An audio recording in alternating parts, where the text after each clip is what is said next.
Hey guys, it's Elliot here from AdFeeder. We're back for another round of Web Wednesdays. It's one of the most famous and decorated motorsport outfits in history, with drivers such as Ayrton Senna, James Hunt and Sir Lewis Hamilton have all driven for the iconic team. But McLaren are now looking to move into an entirely new racing discipline. It's called Extreme E, and it involves a lot of dirt, a heap of determination and a lot of electric power. As that's right, this grueling race series is made up entirely of electric off-road vehicles. The vehicles themselves are identical 536 horsepower electric space frame SUVs, with each one of the 9 teams that are currently running have a single car for a male and female driver, who must swap at the midway point of each race. The concept is actually genius, and it's proven to be extremely popular amongst fans, teams and drivers. Some of those drivers you might recognise: Jamie Chadwick, rally legend Sebastian Loeb, and even a father-daughter duo from Carlos and Liana Sainz. McLaren will be joining some huge names that have already entered as teams too, with Nico Rosberg and Jenson Button both putting their own funding into their own teams. Extreme E features strict caps on the number of personnel each team can employ, and McLaren has said Extreme E would be formed of existing staff members from outside the F1 programme and then newly recruited specialists as well.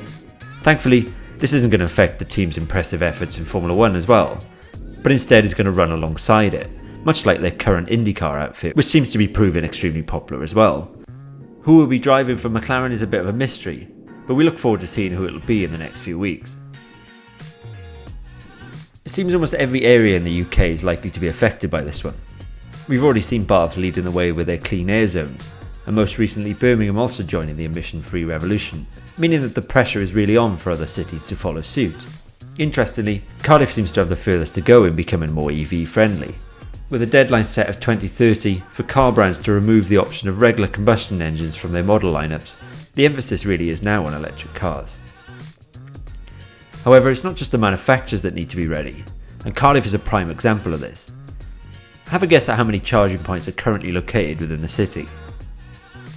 You'd think 1,000, maybe a little bit less, 500, at a push 250.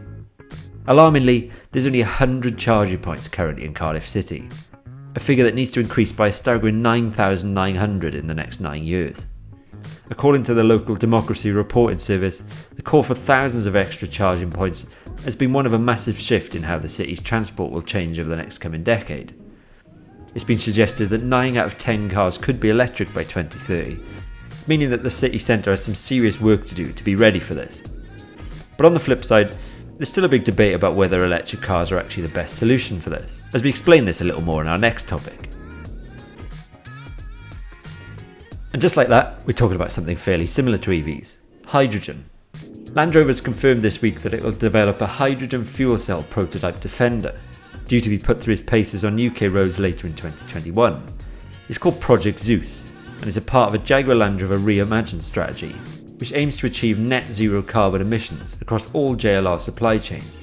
Dubbed the catchy name Defender FCEV, the powertrain incorporates a fuel cell stack, electric drive units, a large battery, which works similar to an electric battery, where it recruits energy from braking and providing a reserve boost power for the electric motor, as well as a high pressure tank for storing the hydrogen.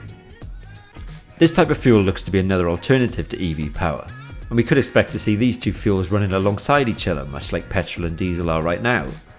2030 isn't actually that far away in the grand scheme of things, and like we mentioned earlier, it's not just the car brands that need to move quickly on this, as without good infrastructure, the entire movement could stumble.